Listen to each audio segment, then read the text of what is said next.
This building is over 100 years old. It was built by architects Ferry and Class and dedicated in 1898. It's recently been renovated. About the past 10 years, they've spent approximately $9 to $10 million of well-spent money. The money came from many different sources, local funding, grants, and the city. And we are very lucky, we're very fortunate to have this beautiful, beautiful building. The rotunda that you see is as it was 100 years ago, basically. This rotunda was built with a lot of attention to detail. The architects were very careful about making it a beautiful, beautiful place, but also keeping the costs down.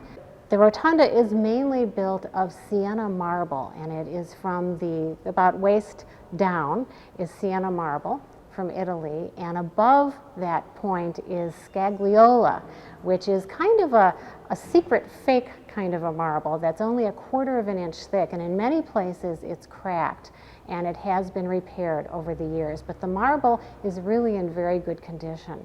As is the floor. The floor is 100 years old also, and it is built of Italian marble called tessera, which are beveled marbles, pieces of marble that were pieced together by 100 Italian craftsmen. And if you have a chance, walk up the stairs that are in the rotunda lobby to the 3rd or 4th level and look down, and you will see what a beautiful oriental carpet it is. This rotunda was eyed by Hollywood in the 1991 movie Dillinger. The dome is fun to look at, and if you're wearing the right clothes or if you're with kids, you can lay down in the middle of the rotunda and look up and look at the beautiful dome. It has 121 lights. It is modeled after the Library of Congress dome, and it's always fun to ask people, how do you think they changed those lights? There's a couple out right now. Nobody can really guess. There is actually a catwalk that's 24 feet wide on the outside of that dome, which is the inside of the outer dome. We're standing in the middle of the library in front of the beautiful steps that were dedicated in 2001. These are Jerusalem stone, and the architects chose this stone because of the color. They felt that it brought the color of the rotunda into the library. It's very subtle and it's very warm. Welcome to the Betty Brinn Children's Room. This was opened in 1998. It serves 14,000 children a year. Many school groups come with their teachers, and many parents love to bring their children. After all, this, even though it's a central library, it is still a neighborhood library. I like to ask the children, how big do you think this room is? It's actually the size of a football field, which is kind of fun to think about. We are standing now in the north part of the room, and in the north, the children's books are for the youngest. They are the ABC books, the counting books, and the early readers. And they surround the beautiful lighthouse, which the children can actually crawl up in and sit on the top and look out of the top. It's an interpretation of the Lake Park Lighthouse. And the librarians wanted it here because they thought it would help expand the children's horizons, to be looking out on all the beautiful books and literature. There are over 3 million materials in the Milwaukee Public Library collection. 334,000 people with library cards. They made 2.5 million visits last year, checking out over 3 million items and spending 500,000 hours on the library computers. We are now in the entrance to Art, Music, and Recreation on the 2nd floor. This is a beautiful entrance, and many people, when they walk in, are just awed. They go, oh, because the floor is so lovely. It is a recreation and an interpretation of the rotunda floor. The room, Art, Music, and Recreation, was also originally a museum room. It was dark. Again, the architects opened it up, and it is a lovely, lovely space to work in because there's so much light being on the 2nd floor. The tables and chairs were crafted to resemble the tables and chairs in the reading room of the New York Public Library. They're big, beautiful oak pieces, and I think people really enjoy using them. The rare book room is in the heart of the library. It was the old science room, and it's a very special room. It's temperature controlled, 2 different temperatures, one for the general foyer and one for the room behind where the books are kept at a certain temperature and a certain humidity. And Milwaukee has a lot of very, very special treasures. We're standing in front of the Humanities Room, which is the first room to the right as you come up the main staircase. And humanities encompasses a lot of subjects. I would say it's everything except art, music, and recreation and business. There's government materials in here, genealogy, archives from the World Wars, from the city, from the Great Lakes, the railroads, and especially genealogy. This room is used heavily by genealogists from all over the country. What we've shown you is only a small part of what you can see. Private group tours are available, or stop in on a Saturday. Well, along with the best bargain in Milwaukee, which is a free library card, the second best bargain is a tour of this beautiful institution, and they are at 1:30 every Saturday around the year, and all you have to do is show up in the rotunda, and you will be taken on a tour. There are some 400 computers in the Central Library and its 12 branches. All you need is a valid library card to make use of that technology. It's just everywhere. In the course of all of our services that we try to provide to people, we find ourselves using more and more technology. If you want to do your resume, you can come in and you can use our computers to do that. If you want to look for a job in the library, anywhere in the United States, you can use technology to do that. So it's just everywhere. We look forward to it coming for many years, and then boom, it was here, and it's just more and more of it in the course of our service every year, it seems like. Some people come in and they like to say, oh, I'm a computer dummy, I'm computer illiterate and stuff. And we say, no, you can't break it, come on and try it. And I think that they do. We've had over thousands of people taking the free classes that we give at the libraries. And so they come in and they learn everything that's on the intro level, basics, to introduce them to the various computer programs. And they get started, and in 6 weeks, they're whizzes. Tell me about that. Cost? When people... It's free. This is the public library. It doesn't cost anything to attend our classes. The computers are especially valuable to those who don't have one available at home. See, and that's where the library really comes in handy, because we are able to give those people who haven't been able to buy a computer yet a chance to come in every day if they wanted to and have at least 2 hours access to a computer and do what they wanted to do, whether it's for entertainment or whether it's for education. It's their decision. Those who do have access to computers can do a lot of business with the library from home. Well, they can renew their books from home. So if they've already checked out a book and they want to keep it a little bit longer, it's not overdue, they can renew it from home.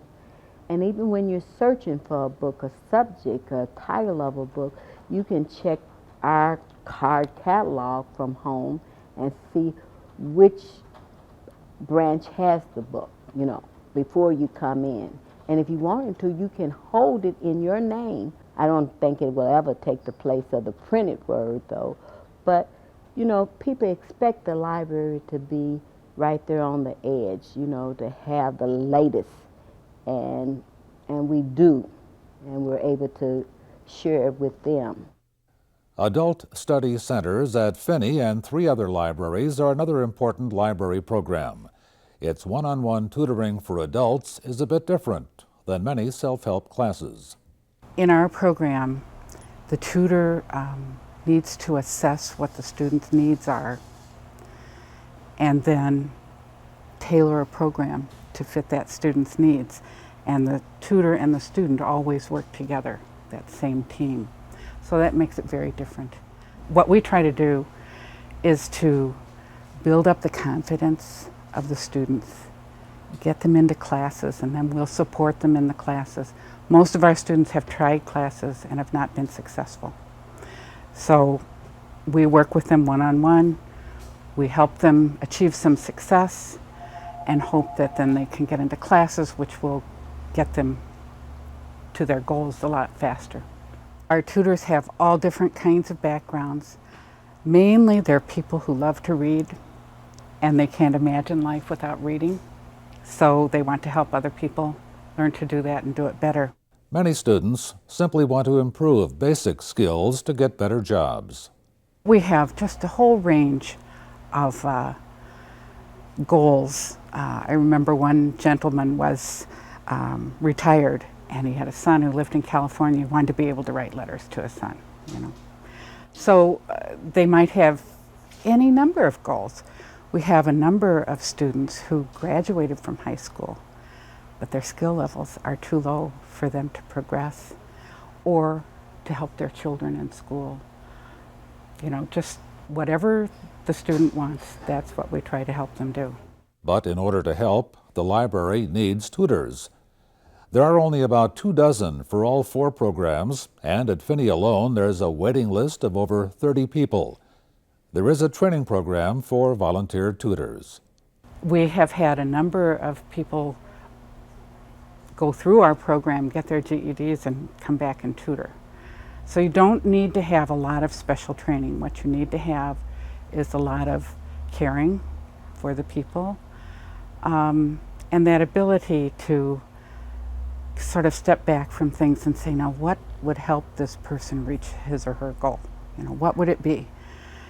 And that's basically what you need. If you can read, you can help in this program. Oh, and one more item about the Central Library, and a legend that a lion once lived there. And it actually is true. We had some of the librarians here research the legend and found out that a lion named Simba was captured by a museum expedition in 1925 and brought back to Milwaukee because it had been abandoned by its mother. And the lion lived in the taxidermy department, which is on the west side of the building at that point. And when it got too big, it was moved to the Washington Zoo, lived many years. And now if you go across the street on Wells Street, you can see Simba stuffed in the museum. But there really was a lion living in this building.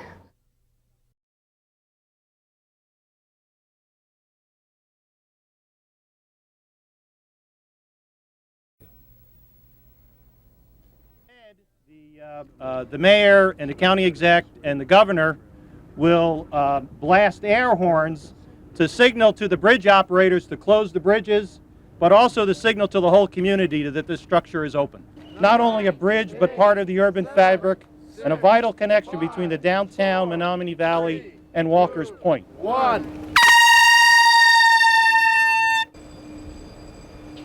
As soon as the bridges were down, vehicles, bicycles, and pedestrians started to cross the largest local bridge project in Milwaukee history. The federal government, state, county, and city joined in building what was called an architectural gem. Between the 2 bascule drawbridges and 2 cable-stayed bridges spanning the valley, the new viaduct slopes to create a new at-grade connection with Canal Street in the Menominee Valley. It will be, said officials, the cornerstone of the valley's renaissance. I want to just mention that this bridge is not just about aesthetics, and it's not just about the things that already exist in the neighborhood. This will foster development. There's 7,000 jobs in the valley right now. This bridge will help add 3,000 jobs over the next 5 years or so. Wow, we're finally here. It's kind of like a sigh of relief. You know, there's so many people to thank. I want to thank all of you for being here. All of the construction workers that actually played a part in putting together this piece of artwork. It truly is beautiful. It's an icon. You see, we're at a crossroads, and we're really at a crossroads all across Milwaukee, Milwaukee County, and the greater Milwaukee area. And I think it's the kind of partnership that you see being put together between multiple levels of government and the private sector here that's going to say that when we come to this point of a crossroads, we as a community, we as a county, we as a state are ready to move forward in a positive direction. As we look out, we see what can be done in Milwaukee. We see progress being made, and we know having that common goal, we will continue to get better and better as a community. Remember what it looked like 16 months ago? Built in 1908 at a cost of $440,000, the 6th Street Viaduct was showing its age and the tracks from the trolleys it carried many years ago. 2 lanes were closed because of structural concerns.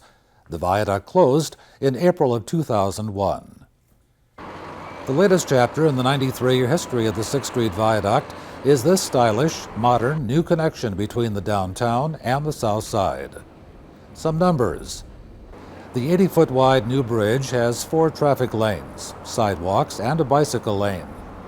The concrete pylons of the cable-stayed bridges rise 140 feet, 12 stories above the valley. The high-strength steel cables that fan out from the pylons to support the bridge range from 63 to 205 feet. The longest weigh 34 pounds per foot and carry 870,000 pounds of tension. These projects may look like they are about the concrete and steel, but if really pared away to their simplest elements, they're really about people. While the structure will provide greater access and mobility to the near south side of the Menominee Valley, it is really about connecting people, bringing them together, bridging, if you will. I'm an engineer by trade and love to build things. But on this project, early on, that took second stage. It became apparent that the what we were building wasn't near as important as the who was building it and the who they were building it for. It is these individuals that deserve our recognition today. At the southern tip of the new viaduct, the city's first roundabout, the only way to get through the intersection. Controlled only by yield signs, drivers must move in a one-way circle and exit on the right. The 6th Street Roundabout opened a month before the bridge opening. The sleek, sweeping look of the viaduct provides a distinct visual impact on the valley skyline. Like the old viaduct, it will serve as an avenue for economic growth and a bridge between cultures, as well as an important landmark. The bridge looks the way it looks and comes down into the valley because there was a lot of public input. And the design, which is beautiful, and David Kaler, the architect that was the lead architect on this, designed a bridge that will be on postcards in the years to come.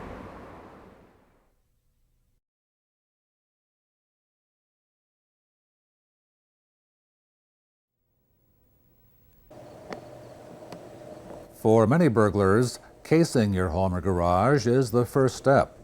Many are opportunists who simply look for the easy target. If the risk of detection is too high, the average burglar probably won't enter. So follow some basic rules.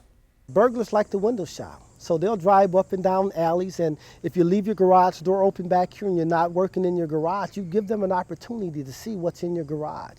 If it's great stuff in there, they like great stuff, so you're giving them an opportunity to see the things they want to come back and get later. One of the things that you want to do is that you want to make sure that you put your lawn tools, your bicycles, and things like that in a very secure area.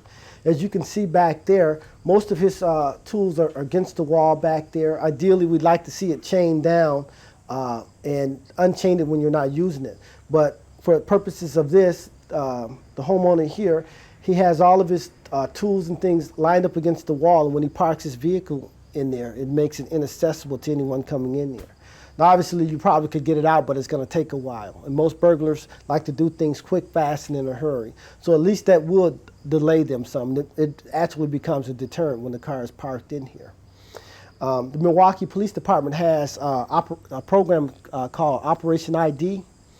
And what that simply is that we'd like to see you sketch, preferably your driver's license number in on your property. In the event that it is stolen, that we can get it back to you. Windows in garages make it very accessible for burglars to get in. If you put some bars or some type of deterrent up there, it makes the burglars think twice about breaking the window and trying to get in. Same thing with the door here, the access door. You don't have to spend a whole lot of money, but you want to get a good lock, preferably a double-cylinder deadbolt lock. If you got some type of way of securing the door with the 2x4 or even with the iron grates here, that's great to prevent people from getting in. If there was a window in the door, you don't necessarily need the window. You can put one of these grates over the window, because the whole idea is to stop burglars from getting in. It's going to work as a deterrent. And even with your overhead door here, you want to make sure you got a good overhead door. Once that door is closed, if you're not comfortable with just having the overhead door, you can always take any lock, combination lock, padlock, any type of lock, and place it in one of the holes on the tracks here, and that'll prevent the door from being open. Garages on the outside, dark garages, make things attractive to burglars. Lighting is always a good tool. It's a great deterrent, but the thing you want to keep in mind, if you're going to put lighting on the exterior of your garage, you want to make sure that you put it somewhat inaccessible to yourself. And what I mean by that, if you put your lights in an area where it's just a matter of you being able to reach up and unscrew it, so can a burglar. When you go shopping and you buy some of your electronic stereo equipment and computers and things like that, you don't ever want to sit it out by the garbage until collection day. Because when you do that, again, you're providing burglars with an opportunity to window shop. Statistics indicate that 3 out of 4 U.S. homes will be burglarized in the next 20 years. Whether you leave for 5 minutes or 5 weeks, a home can be vulnerable. If you're not using the ladder, secure it in a secure place. Because right now, leaving it where you last used it at, you just provided a burglar with the means of getting into your home. He can easily climb up this ladder, peek around, see if there's anyone in there, take his time to try and get through the window, and use the ladder for whatever else he needs. And even if he doesn't use that, he can easily take the ladder and go to a different window with it. So always make sure that you take your yard tools away and don't provide burglars with the means to get into your home. Another example of not leaving tools around when you're done with them. These tools here, if you're not working with them anymore, put them away, secure them away.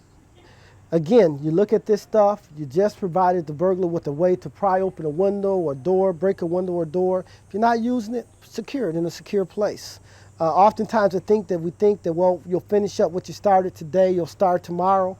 But if you're not using it today, put it away. That's the best deterrent that I can tell you. And even if you're out in the back and you're working in your yard, in the back here, if you're done in the front, lock your front door. Secure all your doors when you're in the yard. You can always open it up with your key. But what happens is if you're in the back and you're working and you leave your front door open, you give a thief a chance to walk past, see you in the back, cutting grass, doing your yard work or what have you, and going through your front door, snatch your television set, snatch a purse or some small appliance or something, in and out in 5 seconds. So a little bit of preventive maintenance is all that we need to try and stop some of this stuff from happening. Never rely on just the storm door to secure your home.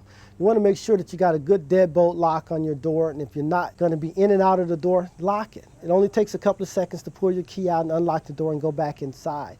Never ever put things in your windows that's of value, because it's of value to you, it's of value to the thieves. They can easily walk over, grab a set of keys, cell phone, and a purse. Now I got new car, call my buddies, and I got money. Everything a thief needs to have a good time with your car on you. So never ever leave your windows and things open like that. Windows can be secured very easily and inexpensively by taking window pins and putting the pins in your window and allowing air to come into the home, but the windows won't be raised more than 6 inches. Home security for residential homes is a great idea. It again acts as a deterrent. The shrubbery around your house, you can always keep it looking nice, as you can see around here, but you want to keep it low enough where a person can't conceal themselves or conceal your merchandise. If you have your bushes high and they're uncut and it's not clean, a person can conceal himself in there and hide there until you leave, or even hide there until you come out and attack you. Anything that you can get that acts as a deterrent to prevent your home from being burglarized from someone is a good thing. You can never have too much preventive measures to secure your home.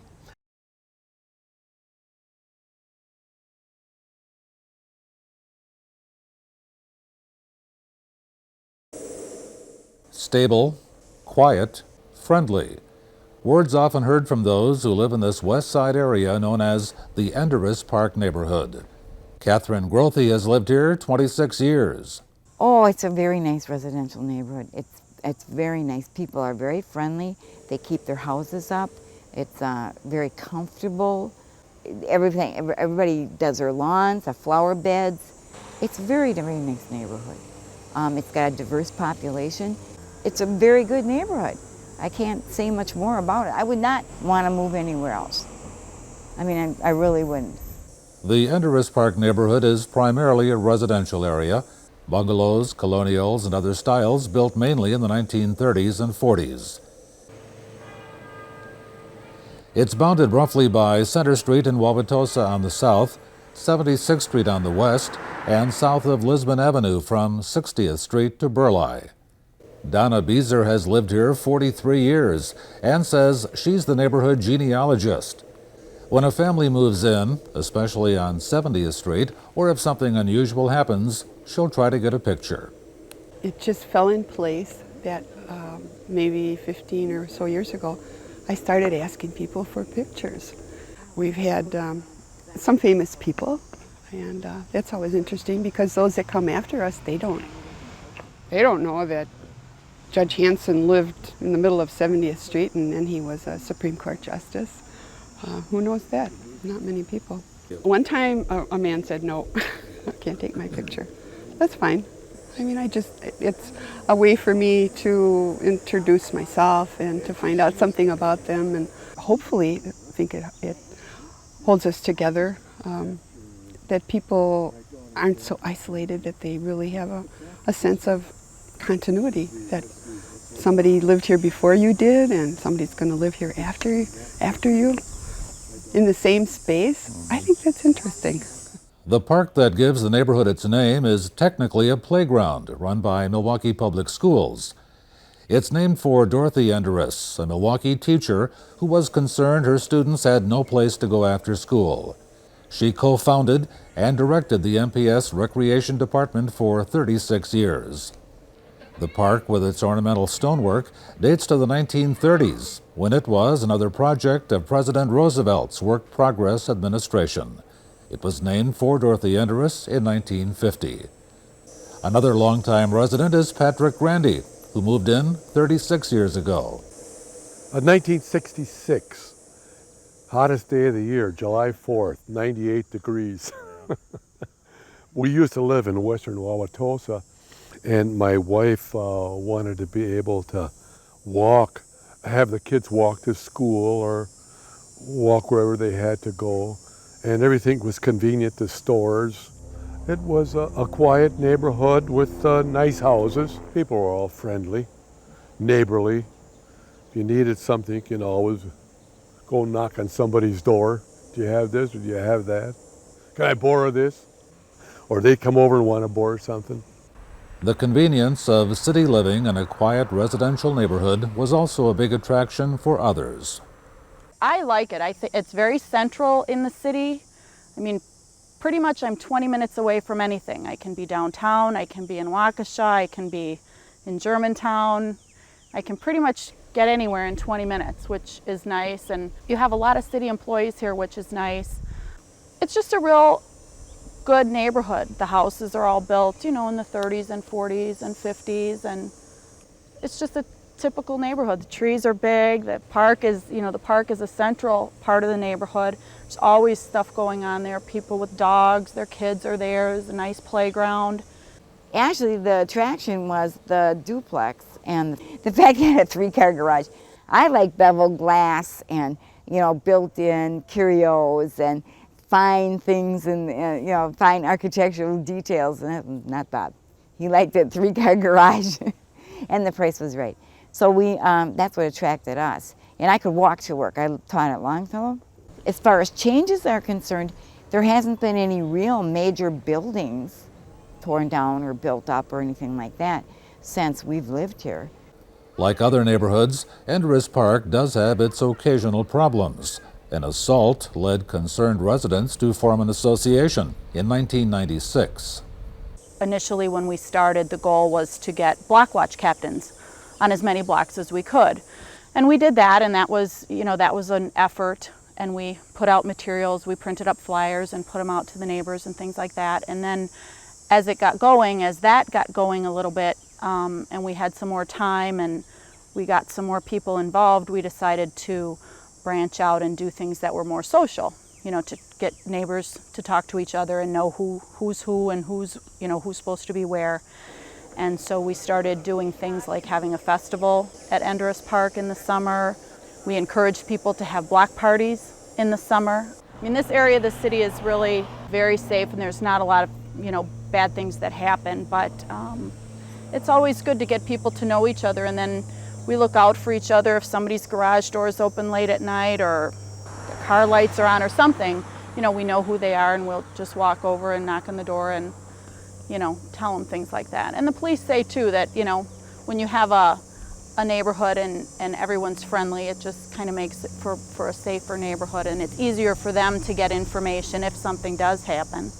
Some people would say, why do you want to stay in the city? Why don't you move out? Why would you want to move out? You've got everything you want here. Okay, so there's problems. But you stay and you work with the problems. You know what I mean? You don't just move out. You stay, and if there's problems, then you stay and you confront the problems and you work to solve the problems. Many of the streets here are lined with trees. Not all follow the parallel street pattern often seen in city neighborhoods. As in other parts of the city, churches such as Mother of Good Counsel and Pilgrim Evangelical Lutheran play an important role in the lives of residents. Oh, I think it's very homey. I think the closeness of the houses makes us, you have to get along. Well, you don't have to, but you try harder to get along with people who live so close to you. It's just like a family, really. It's stable. It's pretty. There are a lot of trees. Somehow trees make a neighborhood too, don't they? It's really a nice central location. A lot of young families coming in, a lot of kids. There's just always something going on. So you've got your drugstore, your grocery store, and our church, our parish church, is right up on the corner. What? Why? Why would you go anywhere else?